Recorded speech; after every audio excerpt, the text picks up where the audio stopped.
শিক্ষক নিয়োগ নেবেন। 19 তারিখে আপনারা দেখেছিলেন প্রাইমারি পর্ষদ অভিযান, সেখানে স্বতঃস্ফূর্ত ভাবে 23 জেলা থেকে সকলেই নেমেছিলেন। প্রতিবন্ধী থেকে শুরু করে অনেক বোনেরা, অনেক দিদিরা দূর দূর জেলা থেকে, কোচবিহার, জলপাইগুড়ি এখান থেকে এসেছিলেন। তাদের উপর পুলিশি অত্যাচার আপনারা দেখেছেন, প্রত্যেকেই দেখেছেন, পুলিশ কিভাবে তুলতে তুলতে নিয়ে গেছে।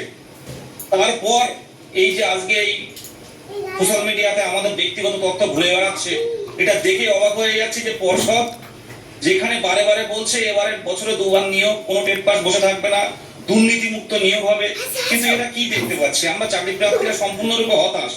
আর মাননীয় মুখ্যমন্ত্রী কেন সব দেখেও চুপচাপ আছেন আমরা বুঝতে পারছি না।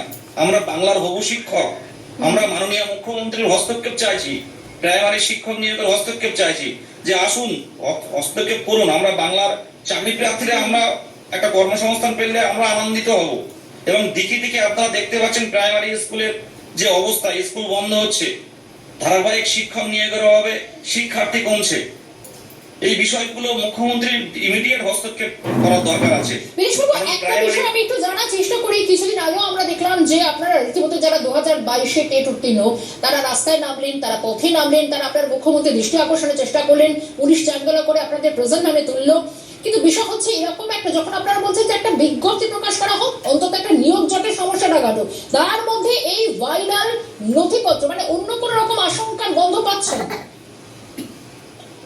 দেখুন ভাই, যে পিডিএফটা দেখতে পাচ্ছি আপনারা বুঝতে পারবেন যে পিডিএফ মনে করুন যে নামগুলো থাকে, মনে করুন তাদের টাইটেল থাকে, নাম থাকে, কিন্তু কিছু কিছু নামের ক্ষেত্রে দেখছি কোনো নাম নেই, সেখানটা শুধু এনএ লেখা। এরা কারা? এই সাংকেতিক যে চিহ্নগুলো, এগুলো কারা আমরা বুঝতে পারছি না। এর কোনো নাম নেই, কোনো টাইটেল নেই, শুধু এন এ লেখা। এনএ কি কারো নাম হতে পারে?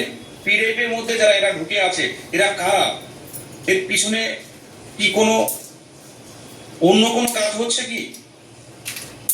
যেমন মনে করুন একটা নাম, আমি একটু আপনাকে বিরত করছি, একটু সঙ্গে থাকুন, আমি আসছি। আইনজীবী তরুণজ্যোতি তিওয়ারি রয়েছেন আমার সঙ্গে। তরুণ তার স্বাগত জানাই ক্যালকাটা নিউজে। সোশ্যাল মিডিয়া টেট উত্তীর্ণকারী যারা 2022-এ যারা পাশ করে বসে রয়েছেন, যারা বলছেন